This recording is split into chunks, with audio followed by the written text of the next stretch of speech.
In today's video, I'm going to teach you how to set up QuickBooks for rental properties. By the end, you'll have a clean structure for your properties, the ability to track performance by location, and a simple way to record rental income so your reports stay accurate. Start by opening QuickBooks and signing in to the correct company. Make sure you're working in the right file and that you have admin access, since we'll adjust settings and add accounts. If you use multiple companies, double-check the company name in the header before you continue. Next, head to your chart of accounts. This is the backbone of your bookkeeping, so take a moment to plan the categories you'll need. Click New and create the accounts that fit your rental business. At minimum, set up an income account for rent so rental payments flow to the right place. Add key expense accounts such as repairs and maintenance, utilities, property taxes, insurance, and mortgage interest, so each bill is categorized correctly. If you handle deposits, create a liability account for security deposits held.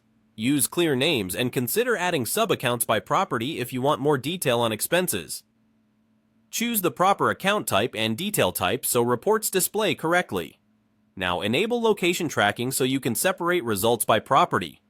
Open the gear icon, go to your settings, and turn on Track Locations. Then add a location for each property. Name locations consistently. Use the property address or a short code, and keep the naming structure the same across all properties. This makes reports easier to read and helps prevent data entry mistakes.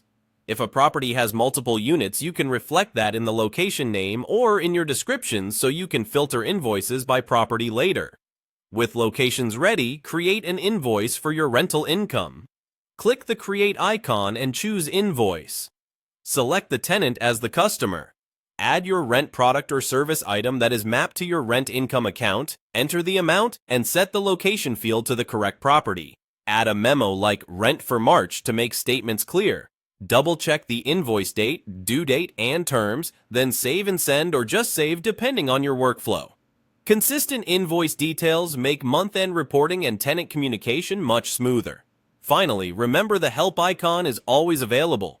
Use it to search for chart of accounts, track locations, or invoices to see step-by-step guides, or connect with support if you get stuck. With these pieces in place, your rental bookkeeping will stay organized, accurate, and easy to scale.